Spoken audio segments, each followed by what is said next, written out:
the bayonet to go on the end of the musket, the haversack or bread bag for carrying food in, the soldier's tin cup.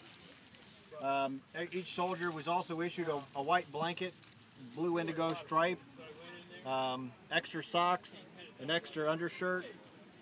This is actually the soldier's knapsack here with the strap slipped over there. This has some straps for the soldier to carry that on his back. Each soldier was also issued an overcoat or greatcoat. Each soldier also had their dress uniform and dress cap. This is the artillery dress cap, the artillery dress coat over here to my right, your left. Dennis, I don't know if you want to talk about some of your other items here that the soldier would have carried on their person. Well, the toiletry items you see here in the center, out of all these items, only one item was issued, and that was the soap. The military issued them soap, and you can see this isn't exactly what you think of as soap. This is lye soap. Basically, it's animal fat and ashes, but it was very effective at keeping clean. The soldiers didn't think it was very good to bathe too often. They actually thought it was bad for you because it took all the natural protection out of your skin against the swamp miasmas.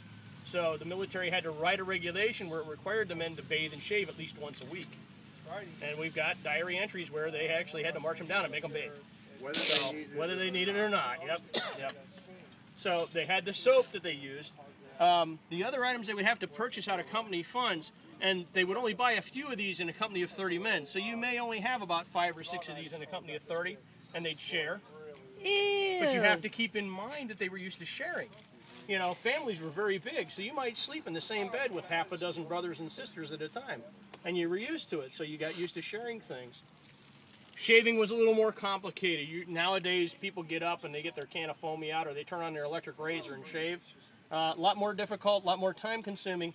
First off, you had to be able to shave, to sharpen the razor. You needed a stone and a strop to sharpen it to razor sharpness.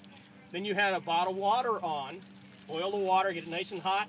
You put a towel, got your beard nice and soft. You took the brush, dipped it in, got a nice lather off the soap, and then you spread that on your cheeks.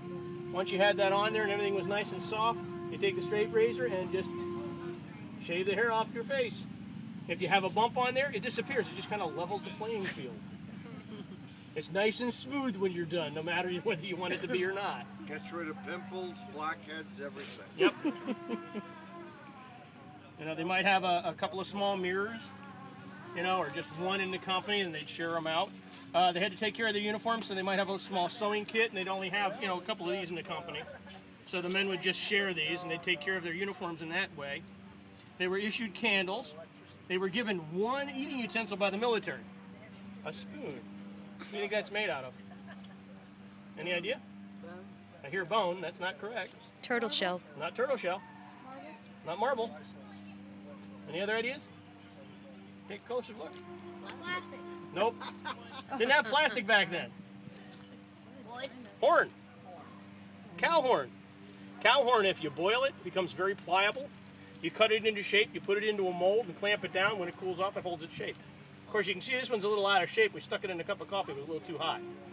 Kind of went back to its normal form. Started attempting doing that.